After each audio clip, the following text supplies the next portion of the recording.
So last week, Coach Riley hires a coach with the last name Savage. On Saturday, he hired a linebacker coach that looks like a Savage.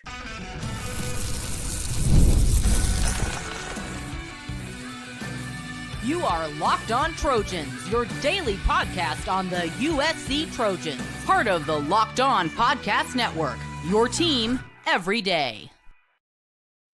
Fight on, everyone. I'm your host, Mark Holkin, and thank you for making Locked On USC part of the Locked On Network your first listen every day. Whether you're watching this show on YouTube, wherever you download this podcast, it's always free, and I always appreciate your support. From the first whistle to the final drive, FanDuel makes the NFL playoffs even more exciting. Right now, new customers, you can bet $5 and you can get $300 in bonus bets if you win your first bet. Visit FanDuel.com to get started. So I can now rest in peace. The linebacker coach watch, that shift is over. It lasted from December 4th to January 18th. One of my everyday listeners and the parent of one of the greatest Trojans to ever wear the cardinal gold said, Mark, you can go to sleep and you can rest in peace now. Yeah, great weekend for USC. One day after USC and Lincoln Riley and Jen Cohn extended Lynn's contract, Coach Riley and Coach Lynn added Coach Rob Ryan to the defensive coaching staff. Rob Ryan is your new linebacker coach at USC. He's also a two-time Super Bowl winner. He has 35 years of coaching experience. And he's being rewarded being named the assistant head coach for defense / linebacker coach. That happened Saturday over the weekend. Coach Riley had this to say.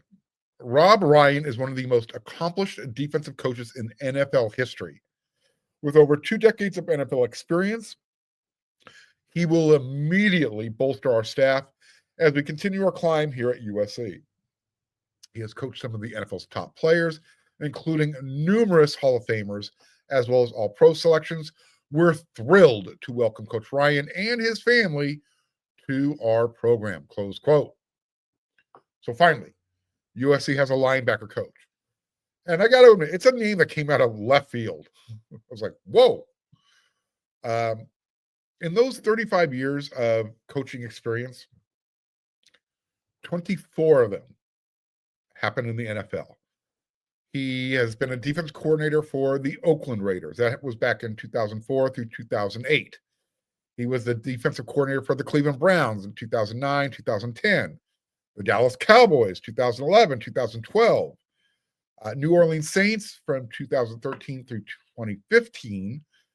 He's also has He's also held other coaching positions with the Arizona Cardinals. That was from 1994 through 95.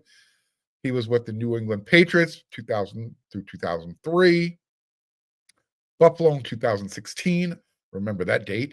The Redskins 2019. Baltimore 2021. Remember that date. And then most recently, he was a defensive analyst with the Las Vegas Raiders for the last few years. So how did this whole thing come about? It took long enough, right?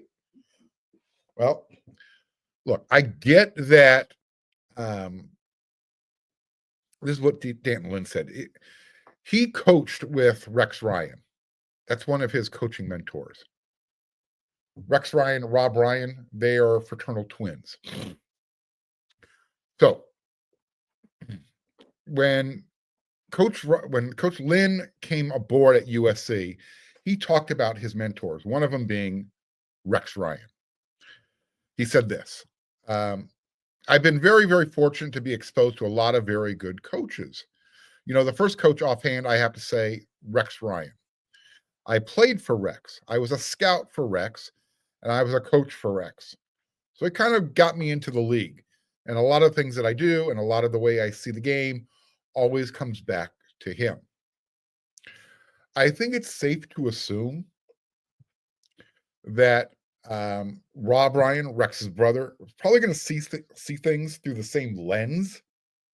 And because this is going to be now Coach Lynn's third time being on the staff with Rob Ryan, it kind of makes sense. I said, remember those dates, 2016, 2021. Coach Lynn and Coach Rob Ryan were on the same staff at Buffalo in 2016, as well as Baltimore 2021. So some assume that Rex Ryan is, maybe in line to get a head coaching job in the NFL, maybe the New York Jets job. This is a really solid hire. Coach Lynn, Coach Riley, bringing in Rob Ryan. I think everyone knew that the guy that was coming in to replace Matt Entz was coming from the NFL. But again, I don't think anybody had Rob on their list of potential hires. It wasn't on mine. I don't know anybody who said, you know what, keep an eye on this name. So USC is replacing a two-time national champion head coach, Matt Entz, who kind of subjugated himself, came back, became USC's linebacker coach. But he wasn't hiding this. He came back to coach at this level so he can become a head coach at the FBS level. So you're replacing a two-time national championship head coach who took over USC's linebacker room, did a solid job in his 1 year, but you're replacing him with someone who probably has more knowledge. I mean, think about it. 2 Super Bowl rings. He's got 35 years of coaching experience, 24 of those years in the NFL. I mean, I would say that's an upgrade. And that's not a knock against Matt Entz.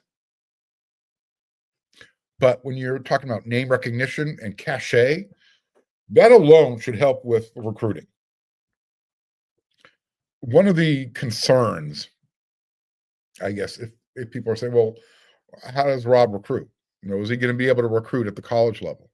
It's been a while since he's coached at Oklahoma State. Okay, fair point. But I don't think that needs to be a concern. I don't anticipate Rob hitting the ground running, sitting in living rooms, talking to parents and high school free agents. He'll do it. I mean, there'll be certain situations where it's going to be called upon. But look, as far as recruiting for this position, this might be USC's course of action. Let's just pay for the best NFL coaches who know how to develop athletes, and let's just get those guys on campus to meet the coaching staff. I look at it this way. If you're Lincoln Riley and USC and you're not willing to pay for the best recruits, you're not willing to go all in like an Oregon or an Ohio State and say, here, let's just write a check, then you know what the next best thing is? Hire the best coaching staff possible. And based on, when you look at that, the defensive side of the ball, when you look at the overall coaching staff, but specifically that defensive side of the ball, that it kind of looks like that's what Coach Riley and Jen Cohn's course of action is. They brought in Eric Henderson from the NFL. They brought in Doug Belk, who you had to outbid Georgia to get his services to be your defensive backs coach. And now you're bringing in Rob Ryan from the NFL, from the House of Ryan. Again, I'm sure Ryan will be part of the process when it comes to recruiting, but he can close the deals. He can close those recruiting deals when the players make those unofficial visits or those official visits to USC. And right now, you need experience coming out of the transfer portal. I think that name is going to attract some, I'd say 1 or 2 transfers out of the transfer portal when it opens up again in April. I guess what I want to say about this, Coach Lincoln Riley is considered an offensive genius, right? That's what he's known for, offensive play calling. Well, he's shown a really unique ability to put together a defensive staff that's second to no one. I mentioned Eric Henderson, Lynn, Doug Belk, Sean Nua. And now you're bringing in Rob Ryan. These are coaches who know how to coach and have done it for some time now. It's an amazing coaching staff that Riley's put together on that side of the ball. I know Eric Gentry likes his new position coach. He tweeted about it on social media. But again, after Eric Gentry, maybe Anthony Beavers moves to linebacker permanently. You also have seldom used Garrison Madden. After that, Coach Rob Ryan, he's got a really young linebacker room. The 2025 classes bring in Matai Tagoai. He starts class on Tuesday. He just got done playing in the Polynesian Bowl. He was USC's only linebacker in this class so far. There's another linebacker who USC's getting some crystal balls for. His name is AJ Tuateli. He was originally committed to Washington State. If you're a betting person, I would say he ends up at USC. So you got possibly two linebackers coming in with the 2025 class. Last year, you brought in Desmond Stevens. He's going to be a true sophomore in 2025. You brought in Jaden Walker and Elijah Newby. They're going to be redshirt freshmen this season. And then after that, you got a handful of walk-ons. You got guys like, friend of the show, Roman Marchetti, Matt Galvan is another walk-on linebacker. Matt Quintanar. But that's it. So now you got Rob on staff. It's imperative that USC get a couple of experienced guys from the transfer portal. I have a feeling they took notice. All right, USC's got their linebacker coach. Now I can make USC part of my consideration. Why this is such a huge pickup? USC talks about the NFL 24/7, 365. The defensive staff particularly. Hey, we're going to get you ready for the next level. Okay. Adding a guy with 24 years of NFL experience and 15 as a defensive coordinator, that should speak well to that, right? Look, I'd have no idea why it took so long. However, Lincoln Riley's most recent coaching hire was, let's just call it what it is. It's a defensive hit. It's a scoop and score, right? Lincoln Riley has spent most of his career coaching teams that couldn't play defense. Now he's got a defensive staff that might be the best in the country, arguably. Name recognition alone, this is a great staff. And if you saw how much they improved from 2023 to 2024 when Lynn took over, it just got better.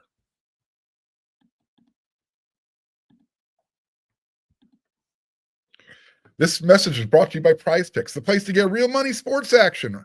With over 10 million members and billions with a B in winnings, Prize Picks has changed the game in daily fantasy sports.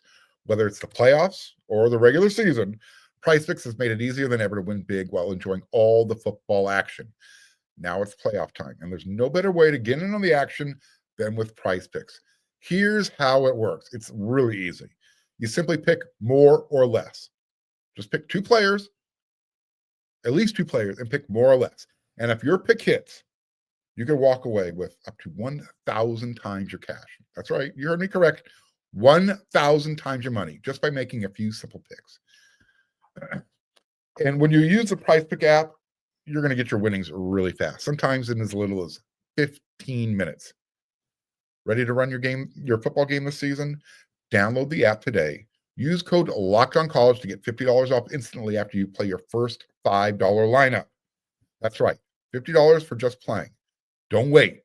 Take your game to the next level with Prize Picks. Prize Picks, run your game.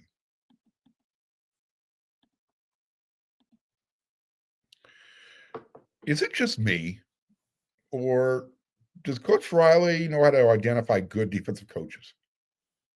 I started talking about it at the end of the first segment. I mean, hiring Lynn turned out to be a great move. Probably Coach Riley's greatest coaching hire in his career. Retaining Lynn over the weekend was an even better move, especially after you watch how well that defense improved in just 1 year. So you've got Lynn and Eric Henderson and Doug Belk, Matt Entz. Those guys were already overqualified for their positions. Matt Entz has moved on. He is now Fresno State's head coach. Coach Henney, he came from the NFL. Doug Belk, he's a former defensive coordinator on his own. He took a position, another position coaching the defensive backs at USC. And now you're bringing in Rob Ryan. All those accolades that I talked about, 2 Super Bowl rings, 35 years of experience, 24 at the NFL level. He's been a defensive coordinator. He's seen it all.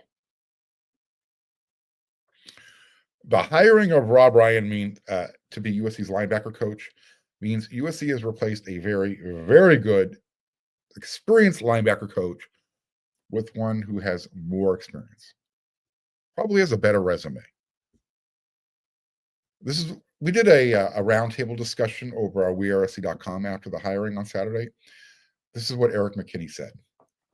Ryan is going to bring the same kind of authority and gravitas to coaching the USC linebackers that Coach Matt Entz did, and possibly even a little bit more considering the NFL experience. This is a big-time move for the Trojans.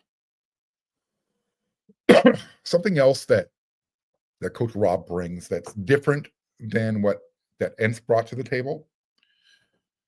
Matt Entz was a teacher. I mean, he wore glasses, and that's not a knock. Again, he looks like your high school gym coach. He's not going to intimidate anyone. That's just not his style. And there's nothing wrong with that. By all accounts, everybody enjoyed Matt Entz on the staff. I heard nothing negative about him. The one negative, maybe he's going to have trouble recruiting. He doesn't have that effervescent, bubbly personality. He's a teacher. He's a coach. Well, Coach Ryan, he's a teacher too. He knows how to develop. But he's got a different type of energy and a different type of vibe. First of all, if you've seen him, he's got that long, flowing hair. I mean, he looks like a wild. That's why I said USC hired Chad Savage. Rob Ryan looks like a savage. I'm not joking. When he's on the sidelines and he's running back and forth, up and down, and that hair's all over the place, yeah, he looks the part. He was taught defense by his father. You might know the name Buddy Ryan. I mentioned Rob's brother Rex, who's been an NFL head coach. Buddy Ryan is the guy who was credited with the Chicago Bears 1985 defense, one of the best the NFL's ever seen. It was called the 46 defense. They just physically overwhelmed their opponents. I mean, Buddy used to talk about playing teams and hurting the other players, watching them limp off the field. Buddy also had a temper. I mean, he one time, go look it up on YouTube. He actually threw a punch at his offensive coordinator when they were coaching together with the Houston Oilers. Crazy. Rob was born into that. I call it the defensive house of Ryans. You know, the Mannings are known for quarterbacks. The Ryans, they're known for defense. Buddy. And then you've got Rex and Rob. That house believed in toughness, aggressiveness, intimidation. So again, Buddy Ryan, defensive mastermind. Did you ever see the movie The Great Santini? That was Buddy Ryan. He epitomized toughness and intimidation. You did it his way, or you didn't do it. Like he said, he got along with everybody as long as he got his way. I don't think Rob is quite at that level of intimidation factor, but he knows how to coach the linebacker position. The linebacker position is a demanding position. It requires someone who knows how to teach it. That's why I have so much confidence with this hire. Look, if you're a fan of the Cardinal and Gold, you grew up watching guys flying around playing linebacker who had that hair. You had guys like Clay Matthews, Ray Mayaluga, Brian Cushing, Koluka Mayava, and you can go back further. Maybe they didn't have the hair, but you had some really mean, nasty linebackers. Chris Claiborne. It just, the list goes on forever and ever and ever. Chip Banks, Richard Batman Woods. A lot of good players that have come through USC at that position. When it comes to having that hair on fire look, playing the linebacker position, you got the right guy coaching. Rob can lead by example. Again, I just wish his last name was Savage. And again, I am not going to condone throwing hands to make sure you get your way, especially if the offensive play calling is consistently putting the defense at a disadvantage. You're listening, Coach Riley? I'm kidding. Tongue in cheek, sarcasm, folks. Because look, again, it's probably not the best way to build a cohesive locker room. You might cause some problems if coaches are throwing punches at each other. With that said, I would have zero issue if Coach Ryan said, "Hey, Coach Riley, remember what you told Coach Lynn when you hired him? Remember when you said, my mentality going into it is we're going to do everything we can in this program to accelerate the process of us playing great defense at USC, and whatever it takes to get that done from a developmental standpoint, from a staffing standpoint, from the way that we practice, everything is going to be done with a defensive mind first." Again, the edge here is always going to do what's best for our defense. Coach Riley has followed through with his promise as far as I'm concerned. He now has an NFL level defensive coaching staff. And for me, there's no doubt about it. This is a defensive staff that's second to no one. And it should help improve recruiting, especially at the linebacker position. Coach Henney, Coach Nua, they've got the defensive line on lockdown. Now, because you've got a linebacker coach, you can start bringing some guys in. I know I'm not sure exactly what position he's going to play when he does arrive at USC, but class of 2026, Xavier Griffin, well, he told Scott Schrader he's planning to be back at USC for a visit on February 1st. I have a feeling Coach Rob Ryan will get the opportunity to meet the young man. Again, he's already committed. Now you just got to hold on to him through December. Again, it's a great sign that Xavier is taking another visit to USC. I think you've heard me talk about this. I think a better sign would be if the young man shut it down after that. Stop taking any other trips that he has planned. He said he's planning to take more trips. In my mind, you're not committed if you're taking trips. I'm not upset with the young man. Do what you got to do, but don't say you're committed. Not if you're considering other programs because you're taking trips. Both go hand in hand. And then one other note when it comes to the roster, DeCarlos Nicholson, he jumped back from the transfer portal. He's getting an extra year of eligibility because of that ruling based on junior colleges. You didn't lose any eligibility. Not quite sure of all the details. Nevertheless, for whatever reason, he's entering as a grad transfer. It's not a matter of USC forcing him out. It's not that he doesn't want to beat USC. There's some nuance behind the scenes that has to get taken care of for whatever it is. I hope that DeCarlos, wherever he ends up, I hope he has a great final season in college. He's going to end his Trojan career. He played in 13 games. He had starts against Maryland and Rutgers and Washington, and he contributed. He helped USC's defense improve in 2024. So for that, thank you to Carlos. Good luck wherever you end up.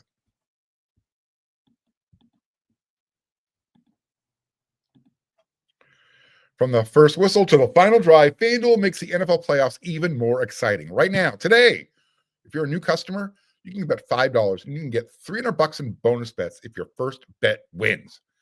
That's $300 to keep that action going. Yeah, it's pretty cool, right? The FanDuel app, super easy to use. You're not even going to, you won't need an IT specialist. And there are multiple ways to bet and win. You just don't have to pick the winner of the game. You can pick who's going to score a touchdown. How many receptions does this person get? So you can get in on those prop bets. Plus, when you do win, you get paid instantly. No waiting around for your winnings. Whether you're betting on your favorite team or just looking to add some extra excitement to the playoffs, FanDuel has you covered. Just visit FanDuel.com, join today, and get started with $300 in bonus bets. That's FanDuel.com. Make this playoff season unforgettable with FanDuel, an official sportsbook partner of the NFL.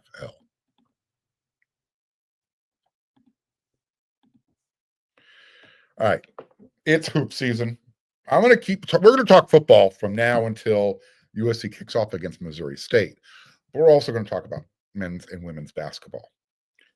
I was planning to do a post-game instant reaction show after the men, but I was too depressed after they lost by 15 points to Wisconsin at home. However, it wasn't a total loss when it comes to the USC hoops programs. The number 4 USC Lady Trojans, they're now 17-1, 7-0 in conference.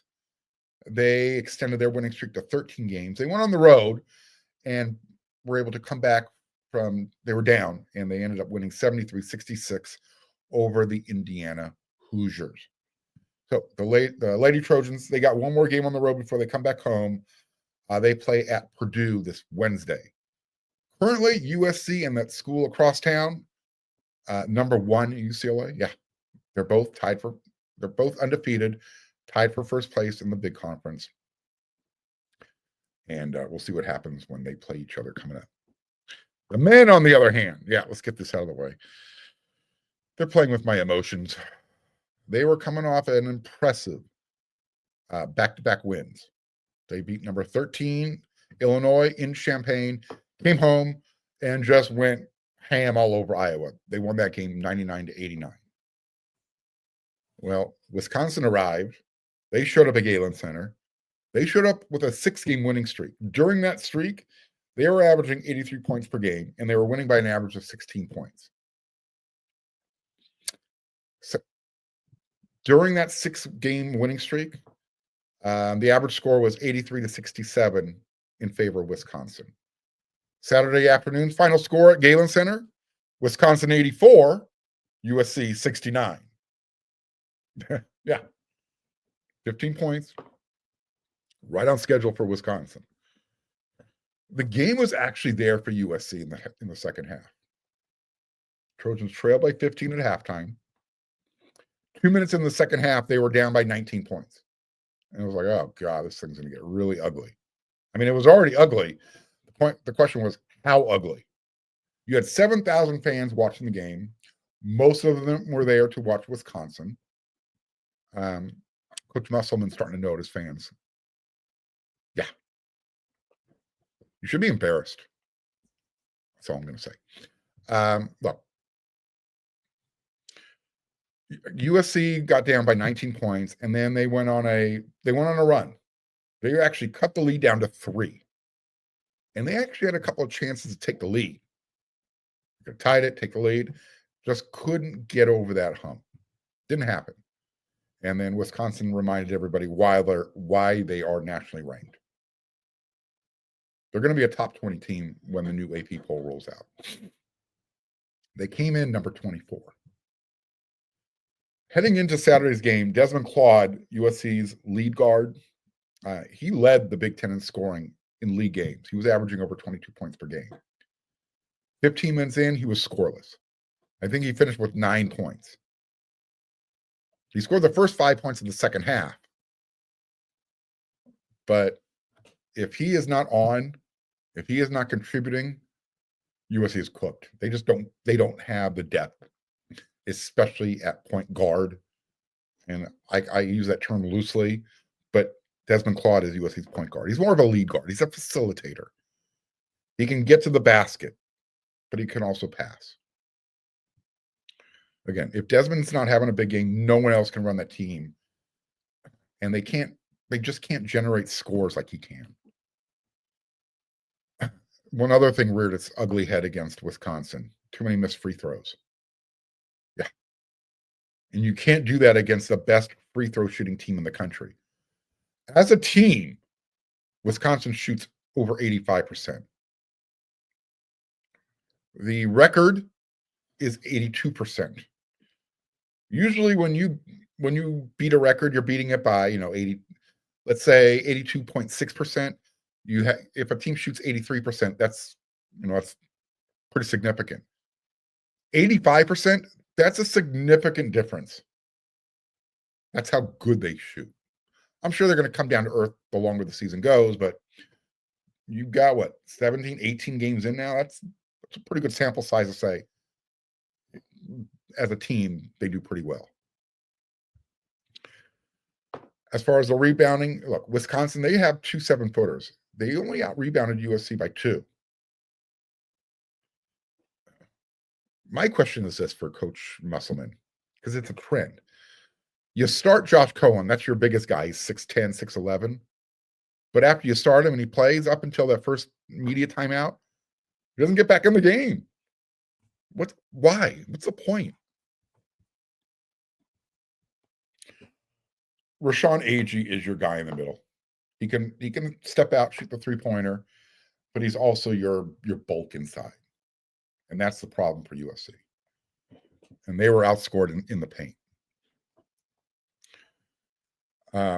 Memo to Harrison Hornery: when you do get inserted into the game, shoot the ball.